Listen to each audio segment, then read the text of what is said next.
In 1965, Fred and Edwina Rogers were living in Houston, Texas, along with their unemployed 43-year-old son, Charles Rogers.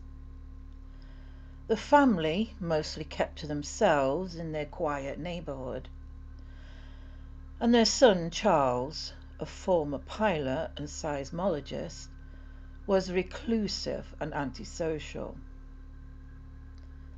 In fact, many neighbours were not even aware that Charles lived at home with his parents, presumably because when he left the house each day, it would be before dawn and didn't return until well into the night. When a family member hadn't heard from the Rogers in several days, he called the Houston police for a welfare check on his elderly aunt and uncle.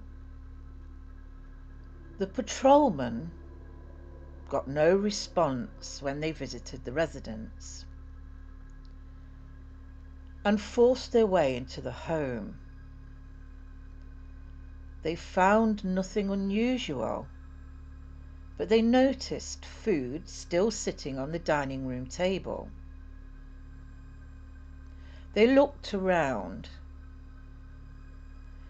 Eventually, one officer opened the fridge and noticed packages of meat neatly stacked one on top of the other.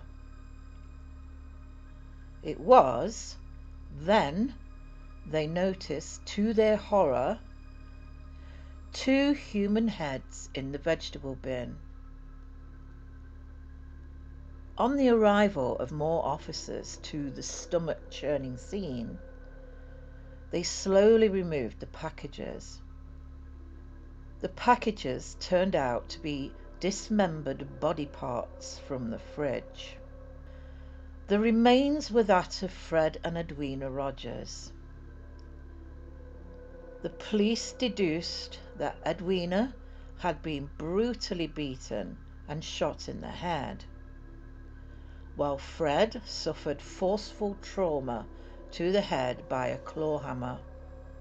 His eyes had been gouged out and his genitalia removed. Their innards were discovered in a sewer. They had been flushed down the toilet. There was very little blood to be seen in the house, and the blood that they did find led them to Charles Rogers' room. There they found a keyhole saw smeared with blood. The son, Charles Rogers, was nowhere to be found. Naturally, Charles was the prime suspect in this heinous crime. However, he seemed to have vanished off the face of the earth. Though the police were able to collect circumstantial pieces of evidence against him, Charles Rogers was never found. Claims that Charles fled to Mexico were followed up, but nothing came of it. Many say that Charles Rogers was protected by some very influential people who he had met through his work while working for the CIA as a contract seismologist. It was also said that Charles had planned his parents' killing after years of constant abuse. His father was a bookie. He apparently stole a large sum of money from Charles, and it was alleged he was involved in illegal activities like gambling and fraud. They believe Charles died in Mexico, and in 1975 he was declared dead. The case stays officially unsolved. Thank you for watching.